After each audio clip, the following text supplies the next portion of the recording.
दूसरा अपार अब भराए के दूसरा मैत्री दूसरा संस्कृति जगत से सतत प्रयासरत समस्त दूसरा समाज को अपन चौथी वार्षिक उत्सव धूमधाम से मना रहे हैं। आपका जन्मस्थली का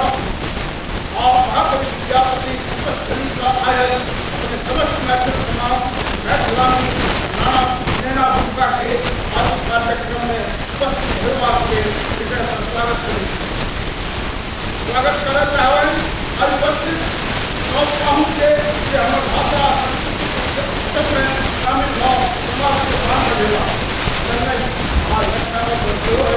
ये अवसर पर समस्त समाज से उपस्थित कर सकते घटना में आपको बढ़ाओ कहते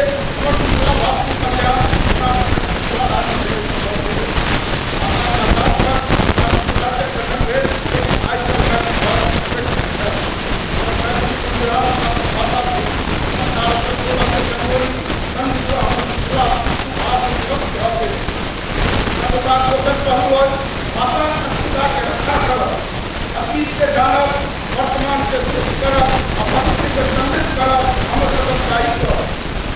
भाषा खास रचना कहते कहता है ये कोनो भाषा साहित्य के लिए से बाल साहित्य के प्रति दिया होता अंदर रहने का अत्यावश्यक है।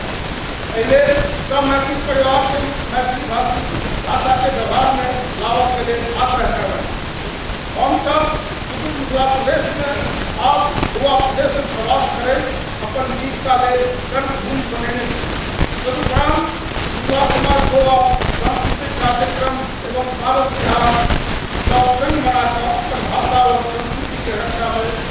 सदस्य युवा समाज समस्त युवा रचनाकार आभारी है कि समय का रचना तथा युवा गोवा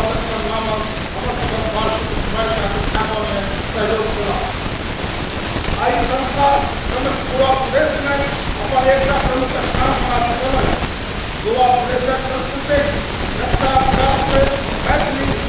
आम भूमिका निभा रहा है। गोवा के संस्कृति में बहुत समानता है कारण से क्षेत्र का सारस्वत समाज से गोवा में स्थापित बना सारस्वत का मैथिल समाज व्यवहार में बहुत समानता है। गोवा में सब मैथिल प्रवासी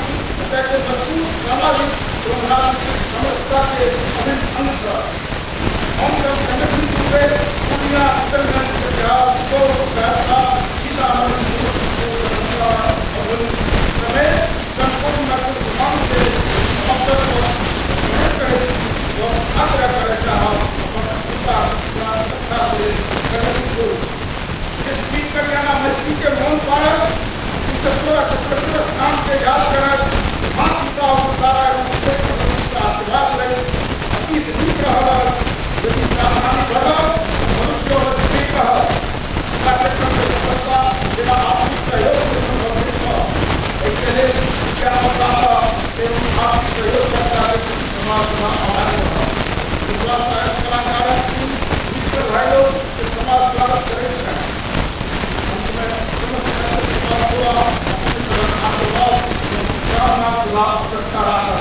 और भविष्य में उचित मार्गदर्शन आसित किया। जय मिथिला,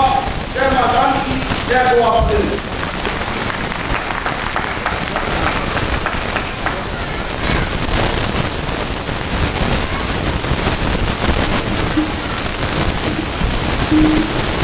बहुत धन्यवाद सभी और अगला अपन विद्या सब दे रहे अपन हमारे बेटी और राजा एक